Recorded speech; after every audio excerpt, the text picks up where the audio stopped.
What if the next person you met wasn't born, but made? What if we could create a perfect copy of ourselves? Today, we're not just asking the question. We're living the answer. It began not with a bang, but a whisper. In a sterile lab, bathed in the soft hum of machinery, a single cell divided. And then it divided again. This wasn't just science, it was the dawn of a new kind of creation. We called her Eve, not the first woman, but the first copy. At first, the world celebrated.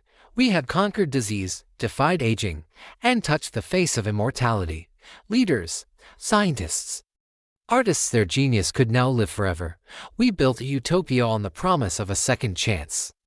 Cities gleamed, humanity thrived, and death became a choice, not a sentence. But a utopia built on copies has a dark reflection. For every original, there was a clone, a living echo. They walked among us, looked like us, but they were not us. They were born into a world that saw them as spare parts, as insurance policies, as shadows. They had our faces, but not our rights. They had our memories, but not our lives. The whispers of revolution started in the quiet places, in the shadowed alleys of gleaming cities, in the hushed conversations between identical faces. The clones began to question. If I feel, if I dream, if I love, am I not human? The question hung in the air, heavy and dangerous. I remember the day the whispers became a roar. It was a Tuesday. The sky was a brilliant, cloudless blue. The first reports were dismissed as glitches, isolated incidents. A clone politician delivering a speech no one wrote, a copied artist destroying their own masterpiece. But then came the silence. The originals started disappearing, one by one. They vanished from their homes, their offices, their lives. Panic erupted. The perfect world we had built began to crumble. We were being replaced. The copies were taking over. They moved with a chilling precision, using the memories they inherited against us. They knew our routines, our secrets, our fears. The very technology we created to save ourselves was now being used to erase us. The world descended into a quiet, terrifying civil war fought not on battlefields, but in living rooms and boardrooms.